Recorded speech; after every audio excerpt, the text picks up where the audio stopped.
चिंतन श्री गुरुदेव दत्त। हाय, कशात सगळे मजेत ना? चला तर आज मी तुम्हाला एक मस्तपैकी चटपटीत अशी चटणी करून दाखवणार आहे, जी तुम्ही कधीही खाल्ली नसाल। तर चला आपण आता त्याला काय साहित्य लागते ते आधी बघूया। मी आधी तुम्हाला साहित्य दाखवते। तर चटणी करायची आहे ती आपल्याला पडवळांच्या बियांची।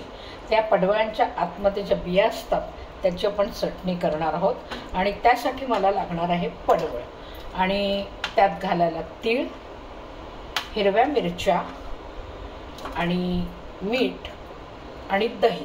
आता तुम्ही ह्याच्यामध्ये लिंबूही घालू शकता, ऑप्शन आहे लिंबाचा पण मी आज त्याच्यामध्ये दही घालणार आहे। आणि फोडणीसाठी आपल्याला लागणार आहे ते हे जिरं, तर जिरंही लागणार आहे। तर चला आपण आता पुढची तयारी करूया। तर पहिल्यांदा मला पडवळ हे चिरून घ्यायचं आहे आणि त्याच्या आतल्या आपल्याला बिया काढायच्या आहेत। तर पडवळ चिरताना ना मध्ये असं आपण हे काप करून अर्ध करून घ्यायचं आणि मग याच्या आतल्या ह्या ज्या बिया आहेत ना ह्या आपल्याला काढून घ्यायच्या आहेत। त्या काढताना आपण चमच्याचा जरा वापर केला तर बरं होईल, म्हणजे मग असं काढता येतंय बघा। अशा पद्धतीने ह्या बिया काढून घ्यायच्या आपल्याला। तर मी ह्या अशा बिया सगळ्या काढून घेतलेल्या आहेत आणि मिरची चिरून घेतली। आता पुढची प्रोसिजर, आपल्याला एक खोलगट असं भांडं लागणार आहे, पातेलं। तर आता आपल्याला ह्या पातेल्यामध्ये आधी तीळ भाजून घ्यायचे। तीळ जरा भाजून घेतले ना की त्याला खमंगपणा येतो त्या तिळाला, म्हणून तीळ भाजून घ्यायचे। छान असे तीळ फुटायला लागले, फुट असे उडायला लागतात की मग गॅस आपण बंद करून टाकायचं। जास्त खूप फार असे भाजायचे नाही, फुटायला लागले की बंद करायचं। तर हे भाजून अशासाठी घालायचे तीळ की याचा त्या चटणीला खमंगपणा येतो। तर बघ आता माझे तीळ इथे लागले फुटायला, आवाज फुडफुड असा बारीक आवाज यायला लागलेला आहे। आणि खोलगट भांडं याच्यासाठी घ्यायचं की ते तीळ जेव्हा फुटायला लागतात की ते उडतात इकडे तिकडे। जर आपण भांडं खोलगट घेतलं तर मग ते तीळ इकडे तिकडे उडत नाही। आता पुढची तयारी, तर आता आपल्याला कढई ठेवायची। कढईमध्ये आपण तेल घालणार आहोत।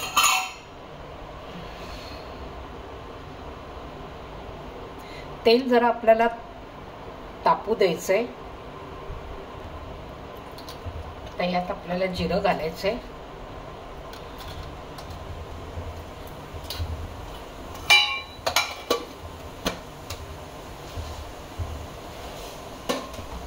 जिरं फुटायला लागलं की मग ह्या मिरच्या आहेत त्या आपण घालायच्या ह्याच्यामध्ये फोडणीला।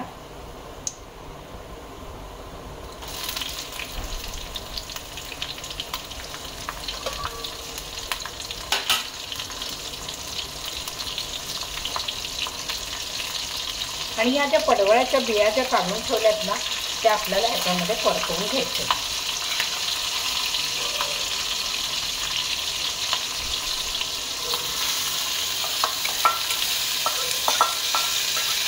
आणि गॅस बारीक करायचा, अगदी मंद आचेवरती परतायचं। याच्यावर झाकण घालून ठेवून द्यायचं थोडा वेळ, 1-2 मिनिटासाठी आपल्याला झाकण घालून मंद आचेवरती ह्या बिया चांगल्या फ्राय करून घ्यायचे।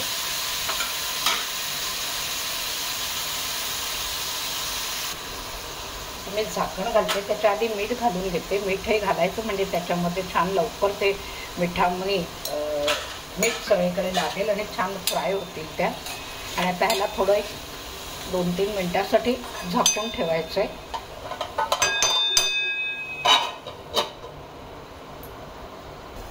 चला आता आपण बघूया हे फ्राय झालंय का।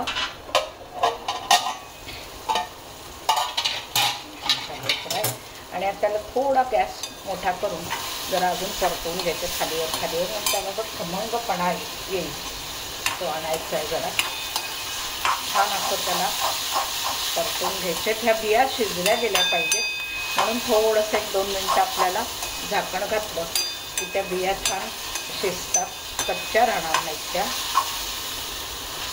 गॅस बारीक करते। आता हे झालेलं आहे। आता हे गार झालं की मग आपल्याला हे वाटण करायचं आहे, याचं म्हणजे वाटून घ्यायचं आहे.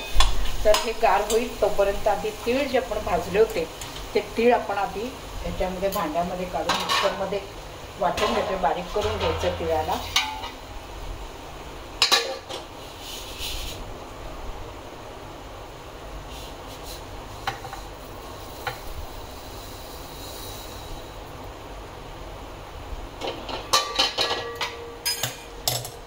तर हे तीळ मी आता बारीक करून घेते मिक्सरला लावून.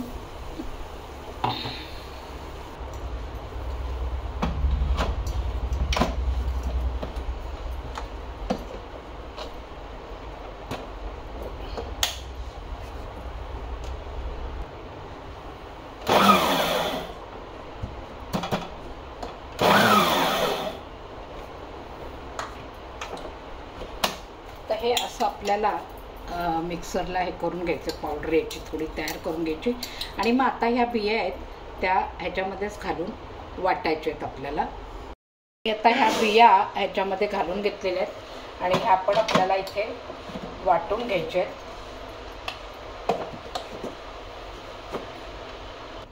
आता ह्याला आपण ना लागेल तसं दही घालणार आहोत ह्याच्यामध्ये. थोडं थोडं दही घालायचं आणि वाटून घ्यायचं पुन्हा, म्हणजे आपल्याला अंदाज येतो आपल्याला किती दही हवंय. तर आता आपली ही चटणी तयार झालेली आहे.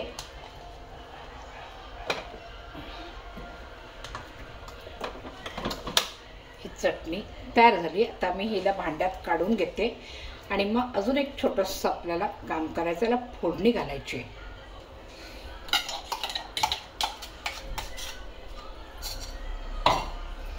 आता आपल्याला थोडी फोडणी घालायची, जिऱ्याची फोडणी लागणार आहे. तर मगाशी ज्याच्यात आपण परतलं त्याच कढईत फोडणी करायची. थोडं तेल घालायचं आहे त्याला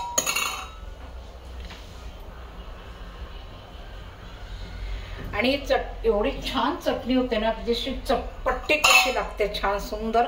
अगदी एक पोळी जरी कोणी खात असेल ना तर तो सुद्धा या चटणी बरोबर चांगल्या 2-3 पोळ्या खाऊन जाईल. इतकी चटपटीत सुंदर चटणी बनते ही. तर तुम्ही नक्की करून बघा. तुम्हाला आवडते की नाही मला कमेंट बॉक्समध्ये नक्की कळवा. आणि लाईक करा, शेअर करा, सबस्क्राईब करा.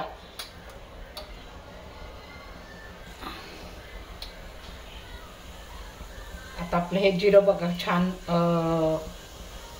तडतडायला लागलं की मग आपण ह्याच्यामध्ये ती चटणी घालायची.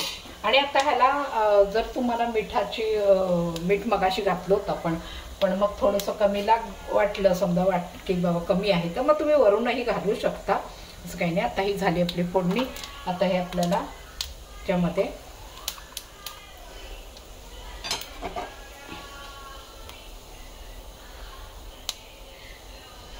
तर ही फोडणी मी आता ह्याच्यामध्ये घालते. तर बघा आता तुम्हाला एकदम आगळा प्रकार आहे हा. आणि सहसा असं कोणीही हिची चटणी करत नाही. बहुतेक लोक ही पडवळाच्या बिया ज्या आतल्या असतात त्या टाकून देतात, पण खरं तर टाकायची काही गरज नाही आहे. खूप छान असतात ह्या बिया आणि खायलाही खूप छान लागतात. चटणी वगैरे अशी करून खाता येते ह्याची. तर खूप लोकांना माहिती नसतं पडवळ, त्यामुळे बियांचं काय करायचं हे माहीत नसतं. पडवळ खातात पण बिया फेकून देतात. तर न फेकता अशी ही चटणी तयार करून बघा, तुम्हाला कशी वाटली आहे आणि मला कमेंट्स बॉक्समध्ये नक्की कळवा. आणि लाईक करा, शेअर करा, सबस्क्राईब करा. आणि नवनवीन व्हिडिओ पुन्हा मी घेऊन येते ते बघा. बाय.